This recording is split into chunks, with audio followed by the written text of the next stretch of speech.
Then the Ziphites came to Saul at Gibeah, saying, Is not David hiding on the wall of Hachilah, which is before Jeshimon? So Saul arose and went down to the wilderness of Ziph, having with him 3,000 chosen men of Israel, to search for David in the wilderness of Ziph. Saul camped at the hill of Hachilah, which is before Jeshimon, beside the road, and David was staying in the wilderness. When he saw that Saul came after him into the wilderness, David sent out spies, and he knew that Saul was definitely coming. David then arose and came to the place where Saul had camped, and David saw the place where Saul lay, and Abner the son of Ner, the commander of his army, and Saul was lying in the circle of the camp, and the people were camped around him. Then David said to Ahimelech the Hittite and Abishai the son of Zeruiah, Joab's brother, saying, Who will go down with me to Saul in the camp?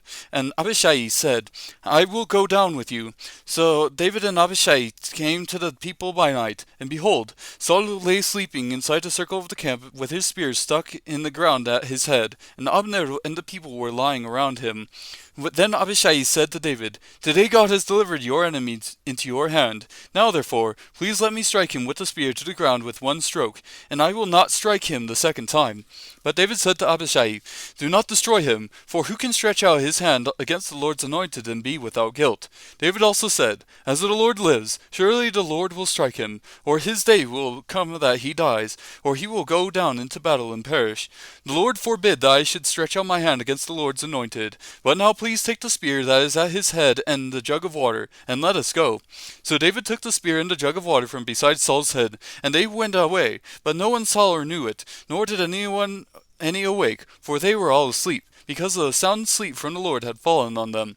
Then David crossed over to the other side and stood on top of the mountain at a distance with a large area between them. David called to the people and to Abner the son of Ner, saying, Will you not answer, Abner? Then Abner replied, Who are you who calls to the king? So David said to Abner, Are you not a man? And who is like you in Israel? Why then have you not guarded your lord the king? For one of the people came to destroy the king your lord. This thing that you have done is not good. As the Lord lives, all of you must surely die, because you did not guard your lord, the Lord's anointed. And now, see where the king's spear is and the jug of water that was at his head. Then Saul recognized David's voice and said, Is this your voice, my son David? And David said, It is my voice, my lord the king. He also said, Why then is my lord pursuing his servant? For what have I done? Or what evil is in my hand? Now therefore, please let my lord the king listen to the words of his servant. If the Lord has stirred you up against me, let him accept an offering. But if it is men, cursed are they before the Lord, for they have driven me out today so that I would not have no attachment with the inheritance of the Lord, saying, Go, serve other gods. Now then, do not let my blood fall to the ground away from the presence of the Lord, for the king of Israel has come out to search for a single flea, just as one hunts a partridge in the mountains. Then Saul said, I have sinned. Return, my son David, for I will not harm you again, because my life was precious in your sight this day. Behold, I have played the fool and have committed a serious error. David replied, Behold the spear of the king. Now let one of the young men come over and take it. The Lord will repay each man for his righteousness and his faithfulness. For the Lord delivered you into my hand today, but I refused to stretch out my hand against the Lord's anointed. Now behold, as your life was highly valued in my sight as this day, so may my life be highly valued in the sight of the Lord, and may he deliver me from all distress.